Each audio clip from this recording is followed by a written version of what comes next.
Welcome into another video. Here we are finally kicking off our Dynasty rookie rankings, and we've got a phenomenal summer ahead. This is our lead video, though. We're going with top 10 running backs, rookies only, heading into the 2026 season. We've got a skew of players, I would say. Not many players, but, man, our lists they're kind of all over the place. And we're going to kick it off with, I guess we'll ask everybody how they're doing today. How are you guys doing? It's been a long time since it's been the three of us on here. Yeah, we had a whole NFL draft take place between last time we chatted and now. So, yeah, interested and excited to dive into the different running backs. It's a fun class. I feel like there's a lot of variability in some rankings, but I'm doing all right, and I'm ready to dive in. Yeah, also looking forward to this. It was tough to get 10 on the board for me personally, but I'm sure that there's going to be some gems from this class like there always is. So let's see if we can find those for you guys. Yeah, not an overall great class. It was kind of a boring one. It was hard to really put a list together for me. It might have been hard for you to get 10. It was hard to put a list together for me, if I'm being honest with you. So we'll kick it off with me, though. My 10 through 8, I'm going with Mike Washington, Adam Randall, and Nico Singleton. I maybe a little low on Nico Singleton here, but we'll kick it off with Mike Washington at my 10 spot. I really just don't see how they carve out a role for him because of how strong Ashton Jainty is on all three downs. I do think that he slips into my number 10 spot just because Kubiak, one, he's proven time and time again to be able to use multiple different running backs and juice all of his weapons. Two, they did put a 4th-round pick into him. So, that is a positive. Like, that was a hefty pick. I was a little surprised by that. And then 3, the traits, the size and the speed combination. It's too good, but I really don't see how much value he can bring unless Jainty goes down, because how much juice can you really squeeze when you've got the ultimate orange in the backfield in Ashton Jainty?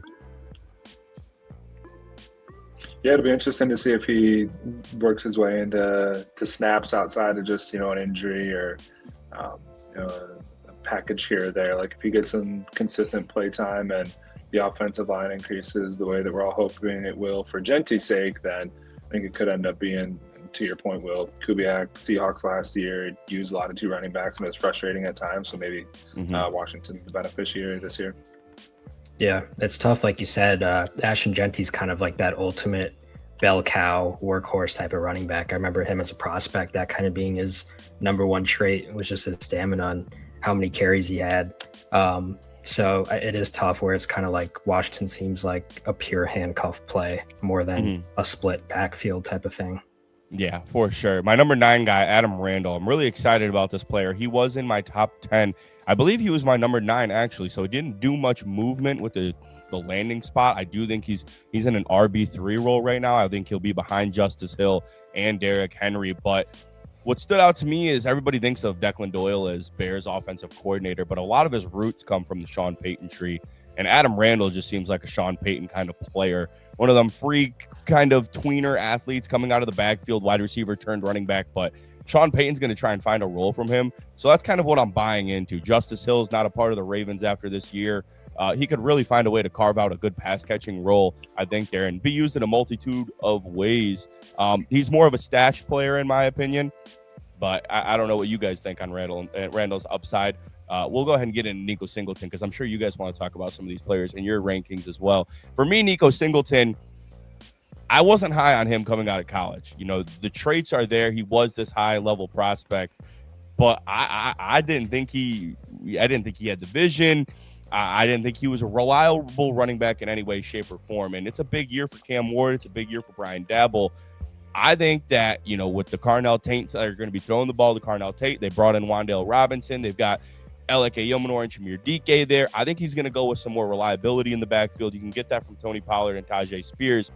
I'm not saying that Singleton can't carve out a role as he can go in there and be RB1 truly. I don't think anybody's position is locked up. I just think it's maybe a reach. And from where I'm seeing going in some startups, it's kind of crazy in my eyes. I don't think he's worth that kind of value. I don't think that you should reach on him. In my eyes, I do view him more as a stash than an immediate RB1, but he could carve out that role there because it's not an absolutely it's not a closed room with Pollard and Spears, but I think they go with reliability there.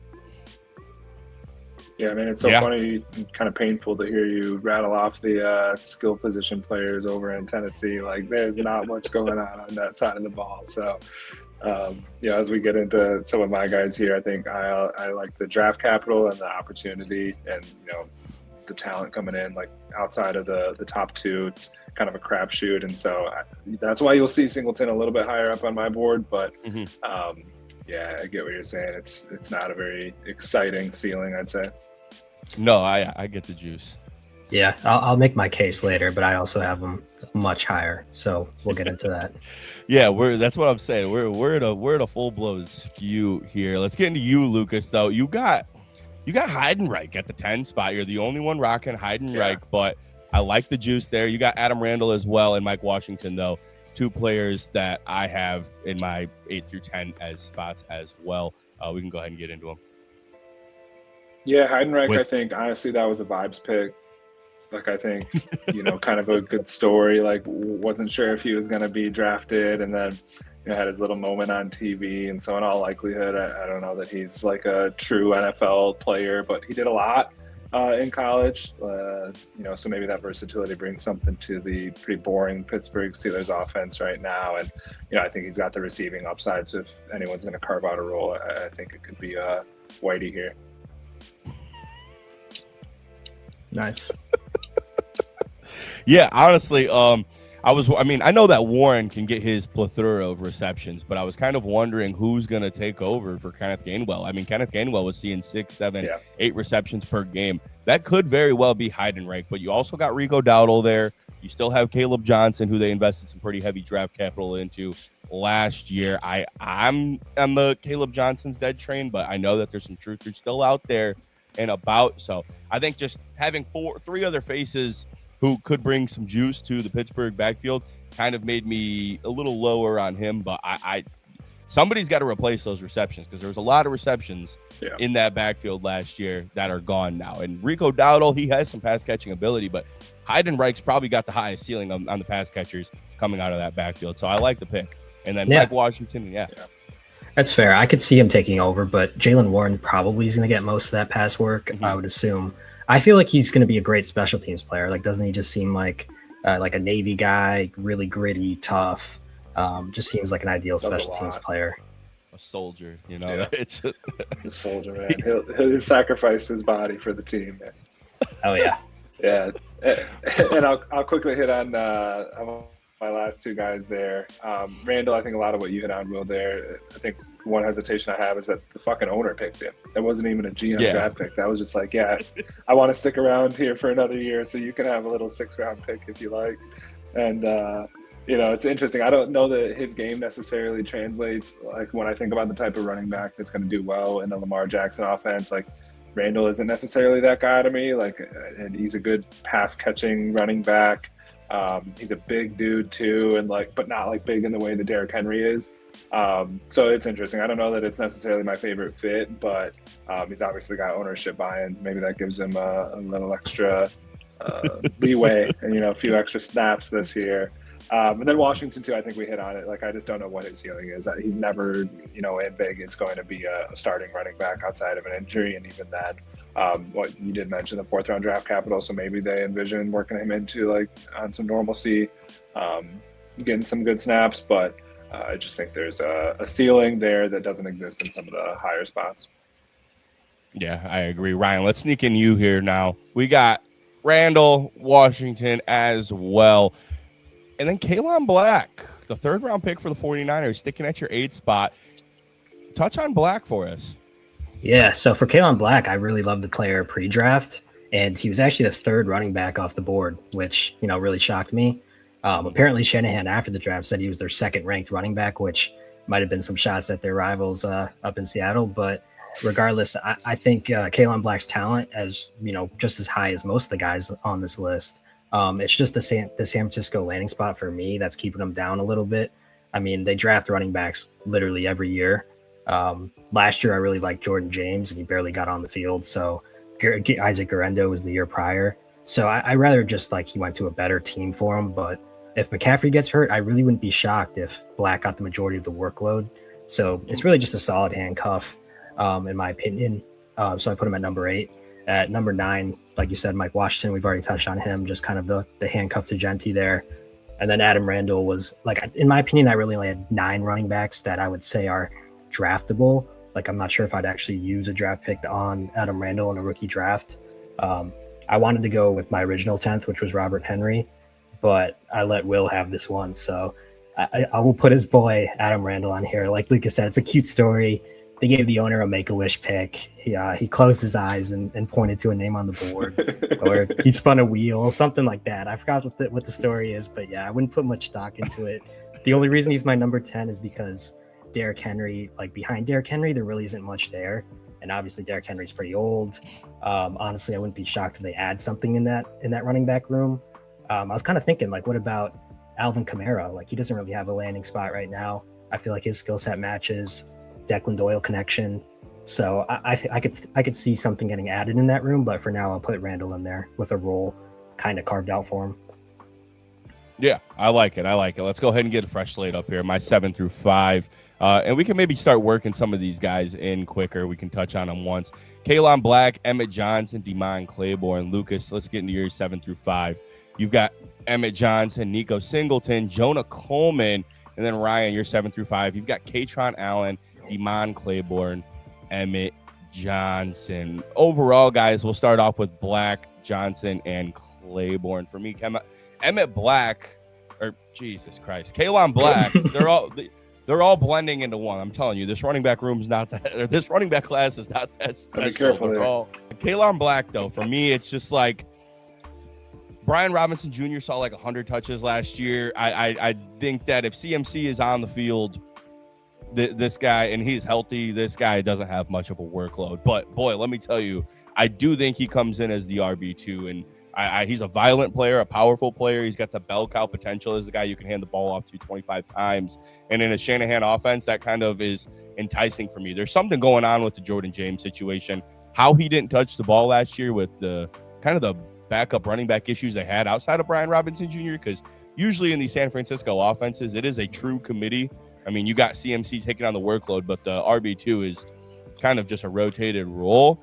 And then Isaac Garendo, it sounds like they're done with him. Like, I know we got the OnlyFans story coming out with him, and he's put on like 30 pounds. I don't know if you guys know the details on that with Isaac Garendo, but it sounds like 49ers are done with him. I think Kalon Black comes in as RB2. I think this is a guy who can see 100 touches this year, similar to Brian Robinson Jr. And if CMC goes down, this guy could be a stud running back in the Shanahan system. It's so funny, yeah. Like, CMC's backup for the last almost 10 years now has been like the premier handcuff. And no matter like any format, any league, like that's always someone that even if you don't have McCaffrey, they're going to work their way into your lineup at least 1 week, and they're going to be a top scorer that week. So yeah, I mean, with the draft capital, like Ryan said, third one picked, head coach already came out and supported him. Like, this is a premier handcuff regardless of him being a rookie right now. Yeah. All right, let's talk on Emmett Johnson. He was my number 3 running back coming out of college. He was your number 3 as well, Ryan. Lucas, you didn't get to hop in on that rankings one, but it is just a tough landing spot. We touched on it in my winners and losers video.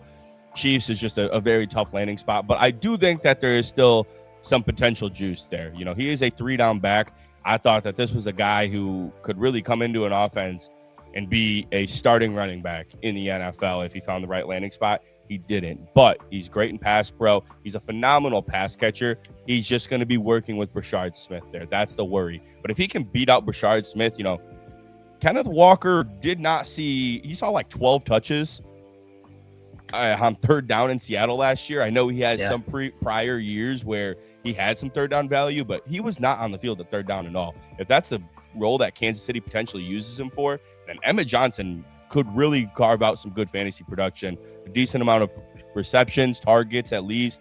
So I think he could get a good workload there, honestly. And this could be maybe more of a committee than, but at the same time, they invested a lot of money into him. So it's tough.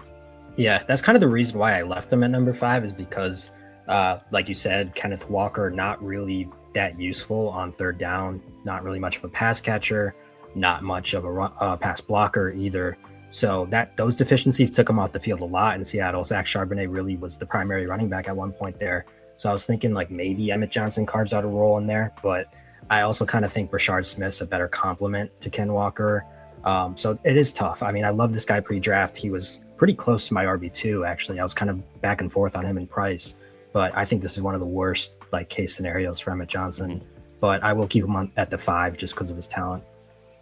And I like Ryan, what you said is kind of why I like this even more as a landing spot, because Brashard Smith is really more of that complement. Like he's very different from what Ken Walker is. And I think with Emmett Johnson, like you're a little bit closer to what Kenneth Walker is, still have some of those like third down traits that you see in Brashard Smith. But like if Kenneth Walker were to get injured, I mean, I'm sure we'll end up seeing some Kareem Hunt still get some snaps, but I think Emmett Johnson is, closer to that backup or like replacement for Kenneth Walker than Brashard Smith is. So I see him as a higher value than Brashard Smith right now, and that's tough for me to say because I was really hoping that we would see, I have some stock in Brashard Smith to say the least. Same here. That one hurt because I was high on Brashard Smith last year. I tried to get my lick back this year with Adam Randall, the wide receiver turned running back. So I'm hoping one of them work out. But we still have some more running backs to touch on. So let's move on. We've touched on Emmett Johnson. Who have we not got to yet? We got to touch on Demond Claiborne. Ryan, he's in both of our top 5. I got him at the 5. You got him at the 6. Maybe we see him later on Lucas's list as well. And you got Nico Singleton to touch on. We'll touch on your 6, Nico Singleton first, Lucas, and why you had him at the 6th spot.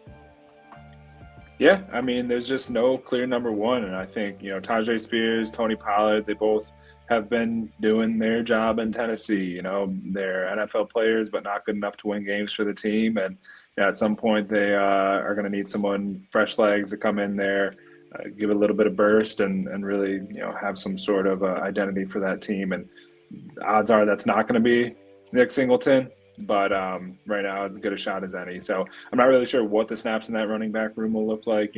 I've been hoping for a couple years now, and I think injuries have played a factor there that Tajay Spears would take the next step. Pollard, obviously on the decline and not getting any younger. So this is probably the out of this kind of middle range here. I think Nick Singleton has one of the higher probabilities of actually seeing some meaningful snaps this year.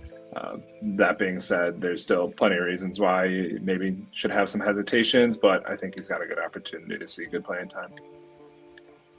Yeah, let's go ahead and touch on Demond Claiborne now. Ryan, you got him at your 6. I got him at the 5.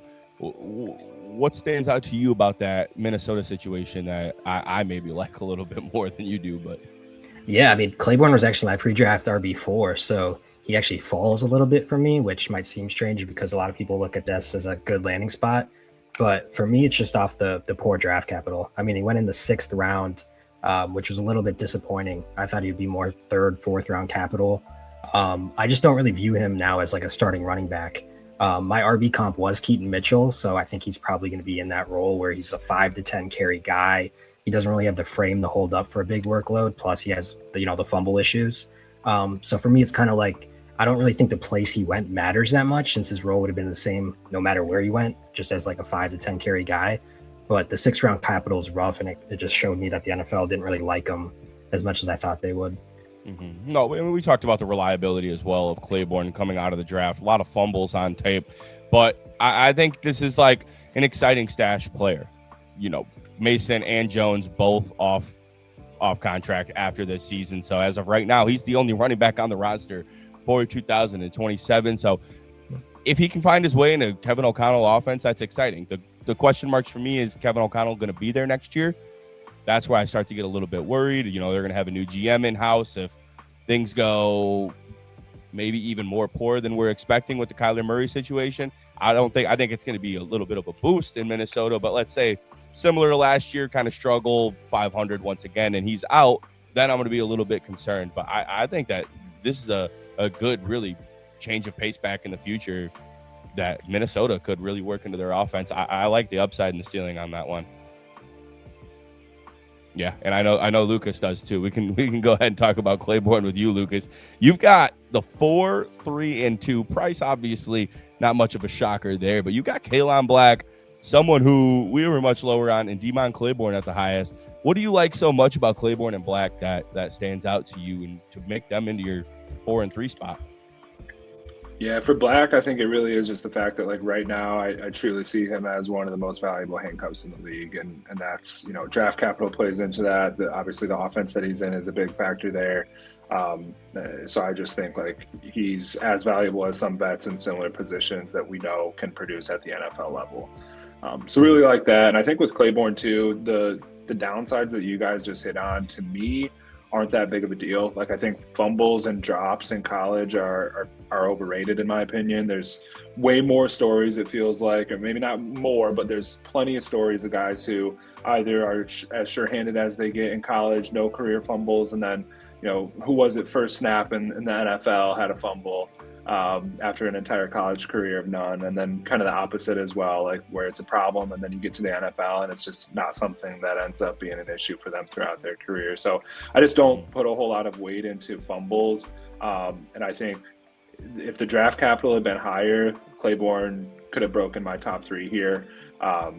Like I did like him. I kind of recognize the fact that Black was seen as a higher prospect coming in, but Claiborne felt like more of that my guy type of player where I love the speed. I love what he could bring to an offense. And I think, like you said, Will, like there is a clear path after this year to seeing some starting snaps. And I'm sure there will be more additions to that running back room. It is interesting to me too that it wasn't the general manager of the future that made that pick. So you never know how someone's going to come in and view him as a player. But I think this is probably as clear of a path to being a starting running back either at tail end of this year. Both Jones and Mason dealt with injuries the last year.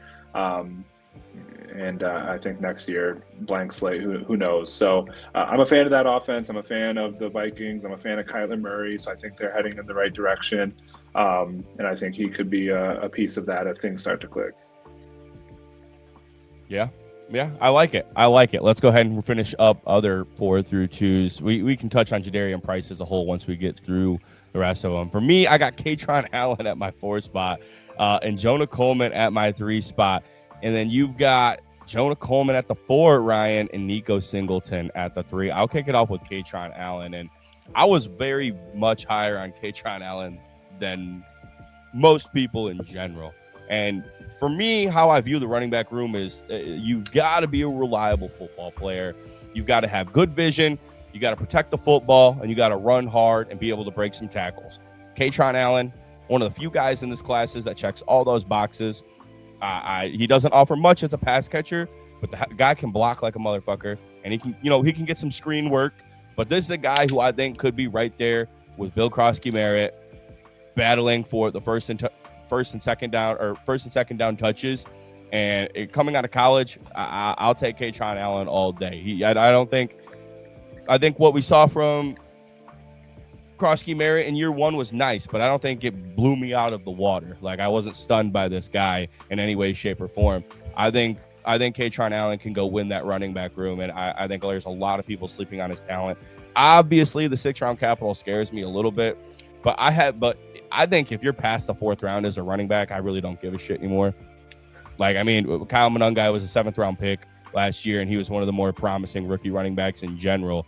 And he was a guy who ran the ball very hard, had good vision, and protected the football, just like Katron Allen. I think that this is a guy who could easily come in and find himself a 1,000-yard season. I don't see this guy being a long-term piece of the puzzle to anybody's dynasty team. But, I mean, we talk about over the years, these Damian Pierces, these guys who can come in, have 1,000 yards for 1 or 2 or 3 seasons and be valuable assets. I think that Katron Allen could easily be one of those guys. And in a running back class full of question marks in my eyes, I think Katron Allen is one of my safer guys, and that's why he's my 4, because the ceiling's just not that high, but I love that. Yeah, I had him as my 7, which was above some of the handcuffs that we talked about, like Kalen Black and Mike Washington, just because I do see, like you were saying, like a real role carved out for himself. Like I think he immediately steps in as the goal line short yardage kind of back, because when you look at Rashad White and Krosky-Merritt, like neither one of those guys are bruiser between the tackle types of players. So it's kind of a perfect fit in terms of him complementing those 2 guys' skill sets. I don't necessarily see it as high as you do, obviously, in terms of him taking over that role, but I at least think he's going to get in there and score you a couple touchdowns, which is more than you can say about most of these guys probably. So even though his ceiling's limited, I think he's going to give you some like immediate floor and someone that's going to be on the field pretty instantly. So for that reason, he is in my top 7. Yeah, Lucas, is Kaytron Allen your 1? He's my he's not. No, I can tell I'm talking to two guys who did not have Bill Krosky Merritt in their starting lineup on championship weekend. But you know who did? This guy, and I'm richer because of it. So I'm a Bill believer. I hope that he continues the trajectory. I thought, his yards per carry numbers, a lot of his underlying metrics when he wasn't playing the Bears were really good. I do think it's a crowded room, but I definitely see the kind of role in the short yardage goal line scenarios, especially with a guy like Jaden Daniels, where you're kind of playing laterally, having someone who can go up and down the field and just kind of head straight down the middle of the field is something that I think the Commanders will benefit from. Yeah, it's a very important role. Jonah Coleman, Lucas, we didn't touch on him in year 5 much. I wanted to talk about him as a whole with us, though. I've got him. Do I have him the highest? I'm sorry. I got him at my 3. Ryan, you have him at your 4, and Lucas, you have him at the 5. Let's touch on Jonah Coleman as a group here. For me, I think it was I think that this is a guy who has he had some of the best pass catching abilities in the class. I didn't see much on early downs, but I think that this is a guy that just Sean Payton can find a role for. Dobbins and Harvey.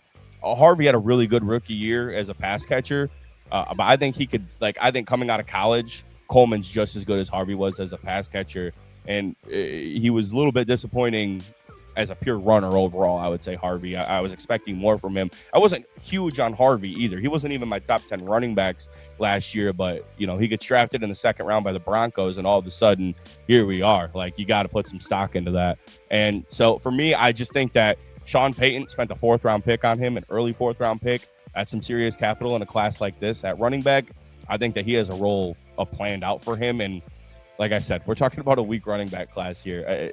I think that Sean Payton can find some work for this guy as a pass catcher. I don't know what his ceiling is. I don't. But Dobbins and Harvey don't scare me too much, where it's just I'll take a swing for the fences on a guy like Coleman.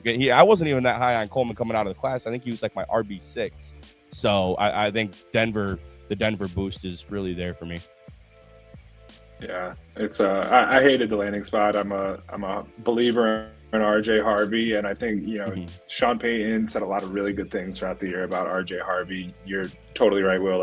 He didn't have a lot of production as a rusher, but he still found the end zone a ton of times. Was really relevant in the passing game, and their offense just looked different when Dobbins went out, having to kind of lean on Harvey as that main guy. And so I do think that there's going to be an opportunity for Coleman to come in here. And I disagree. I think knowing what we know about Harvey now, I do think he's clearly the better, maybe not clearly, but I do think he's a better pass catcher and that type of gadget guy. I think Coleman's going to be more of a pure rusher. And because of that, I think he could end up being kind of the lead guy, unfortunately. And so it is still a crowded room. I know they still really like Dobbins. He came back as a free agent, and I think he'll still be the number 1 guy coming into the season. So I think because of the room being crowded, that's why I have him at my number 5. But I think this is one that could quickly be he's the clear top dog there. Mm-hmm. Yeah, I wasn't a Jonah Coleman guy pre-draft at all, like you will. I think I had him at my 8 or something. I thought he was the most overrated prospect. Thought he bounced it outside way too much for his size and speed. He had the bowling ball build, and he should be a physical beast downhill, but I just didn't think he really showed it much on film.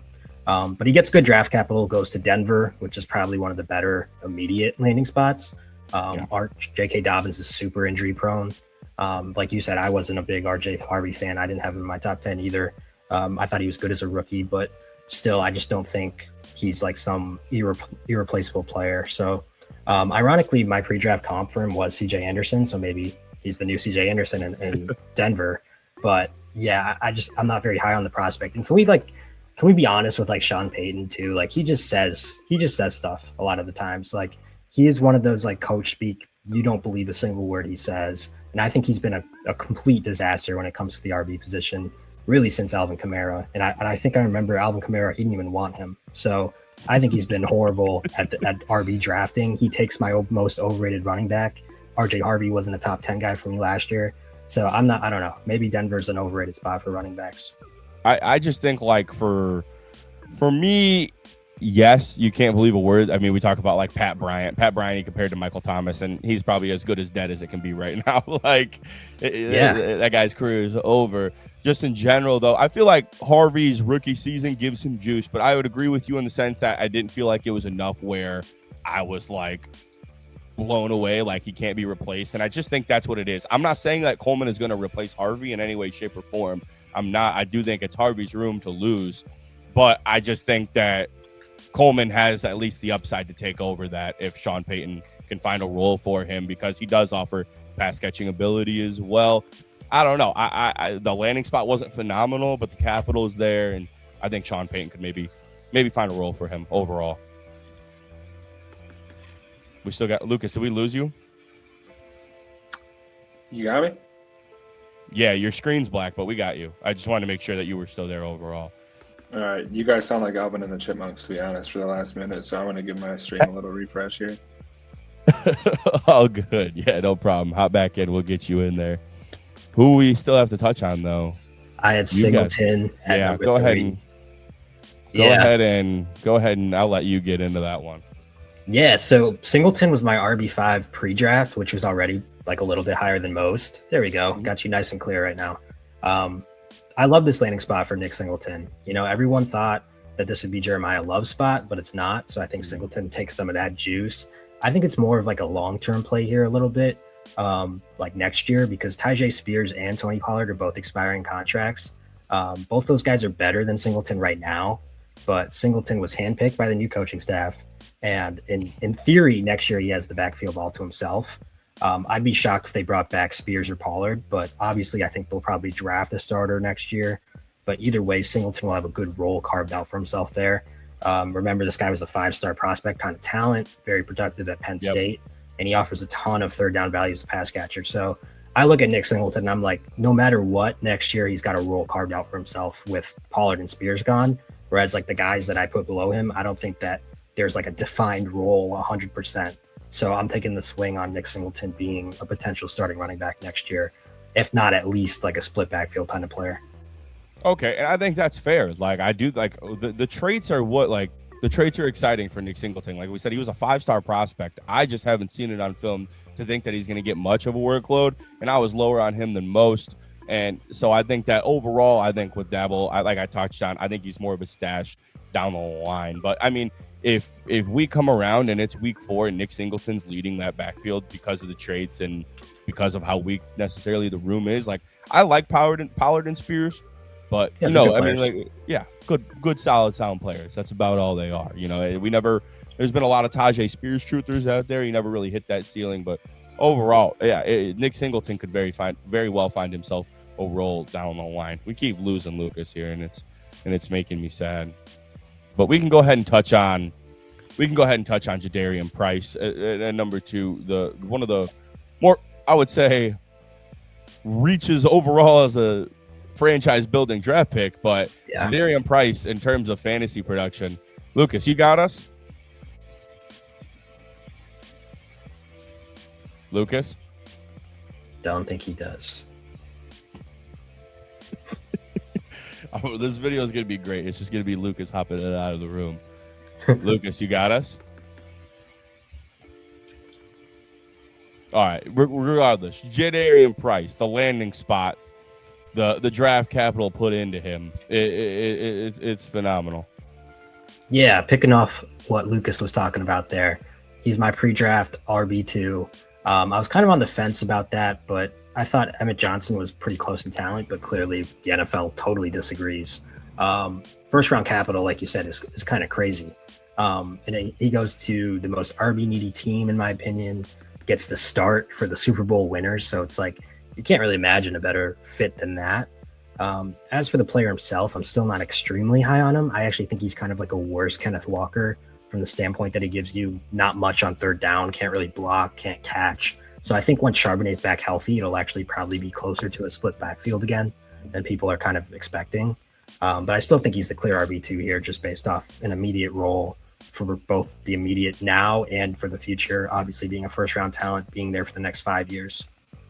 Yeah, I would agree with you wholeheartedly. It's tough because we 4 weren't years, over- I should say. They're not picking up that 5th-year option.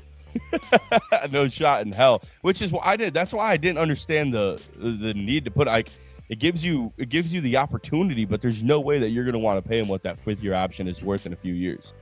No chance. Like that's why I guess to me it just didn't make sense. Like maybe you just thought no way in hell that he slips to the second round to where you are at 64, and you wanted to jump on him that bad. But in my eyes, I didn't see the need for it. But overall, yeah, I mean, this guy, we talked about how he's such a good runner overall. He's just a pure, strong vision, contact balance, all of it. Jadarian Price has it. He just doesn't offer much as a pass catcher. This guy's going to bring immediate day one impact. Like, I think that he went from me like a borderline first round pick in terms of dynasty rookie drafts to like now a guaranteed solidified spot. Like, Yeah. I think that I would be hesitant to maybe pick him very high because like I don't think he offers much as a pass catcher, and I think maybe his ceiling is maybe more of a Ken Walker in general, where it's like, would you spend a 1.4, 1.5 on Ken Walker? I don't know how you feel about the wide receiver class. So it'll be interesting once we get into like the rookie mocks. Because yeah, obviously comparing to the rest of this running back class, it's pretty obvious that he's the 2, but I don't really think that, speaks to how we truly view him, just putting him as number 2. Like obviously there's nobody that's competing for the spot. I would have found it more interesting if like Emmett Johnson went to a Minnesota or a Jacksonville. I think then we could have had some good debates, good talks on who the true number 2 here is. But unfortunately, they just made it way too easy here.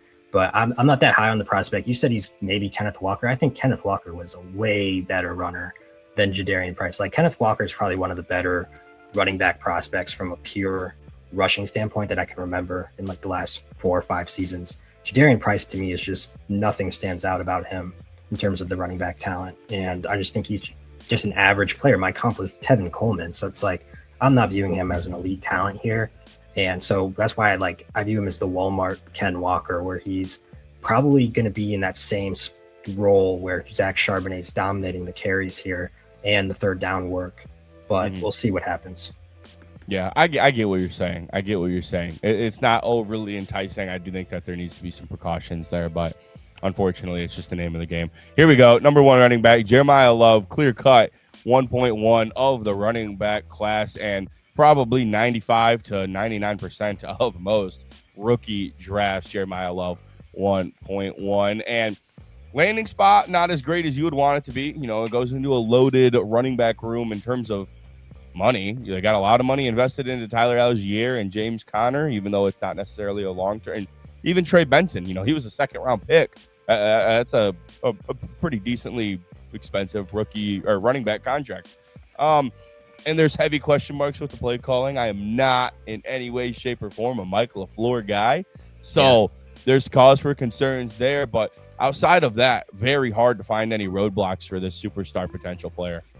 Yeah, I'm not even really that low on the landing spot, honestly, compared to what some people are saying. I understand all those things, but it's like they took him top 3. Like everybody else in that backfield can move aside. It doesn't really matter. Like if any team took him top 3, he's going to be very much involved in dominating the workload in the share of snaps there. So I think James Conner can get moved on from. I think Trey Benson's basically dead. I mean, I don't even know what happened with him. Like his knee injury was so bad that he didn't even come back last year. So maybe his career's in jeopardy. Who knows? But I really think Tyler Algier is the only guy that's going to matter in that backfield next to Jeremiah Love, and maybe he'll take some touchdowns like he did to Bijan. But I think what's really intriguing to me about this fit is the receiving upside, because I like being paired with Jacoby Brissett, who's a veteran that can't really run.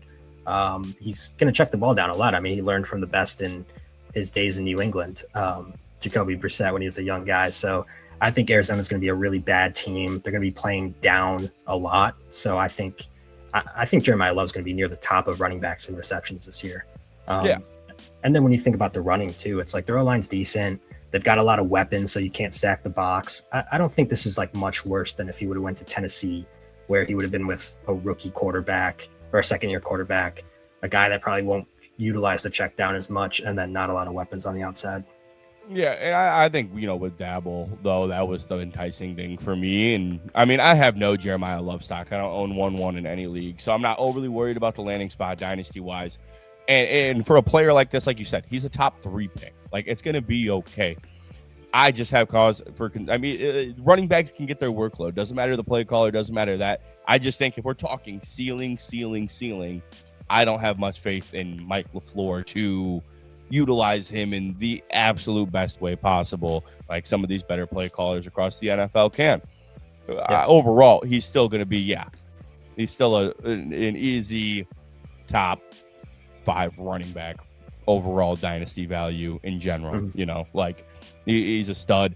He's got the superstar traits. There's nothing holding him back from being the RB1. It's not like now that he's in Arizona, it's like, oh, is Price close? No, it's not even fucking close. Like, clear cut. He's the 1-1 running back. He's the 1-1 of the class more than likely, and unless you're in absolute dire need of a quarterback. Yeah, he definitely saved this class this year. It would have been really weak without him here. So we get the superstar at number 1. And yeah, in terms of like overall rookie draft, I'll be interested in what you do in your mocks, what Lucas thinks. But I would say, yeah, he's definitely the 1-1. But I'm a huge Carnell Tate guy, obviously. So I would at least consider Carnell Tate at the 1-1, but we'll get to that later. Yeah, we're going to talk. We're going to have a rookie mock coming out. We got to do that. I think we're going to do this next week, release it on Tuesday. So a week from today is when our first rookie mock is going to come out. We're also going to have a startup mock coming out later. So there's a lot of Dynasty content coming down the barrel, but I do want to have some conversations about that 1-1. Jeremiah Love is the 1-1, but I do think that we're going to toss a few situations out there where you could maybe see some options, but more than likely, I think we're going to come to a consistent agreement on that. But that's all we got for today, guys. There's our top 10 running backs. We got receivers, quarterbacks, tight ends still coming down the barrel this week. So a lot of content to come still. Thank you guys so much for tuning into another video. Thank you to Ryan Cash Sharma. Thank you to Lucas, who we lost, unfortunately, that Albany Wi-Fi connection, man. He's a traveling son of a bitch.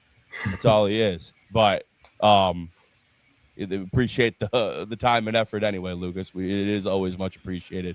We'll talk to you guys soon. Peace.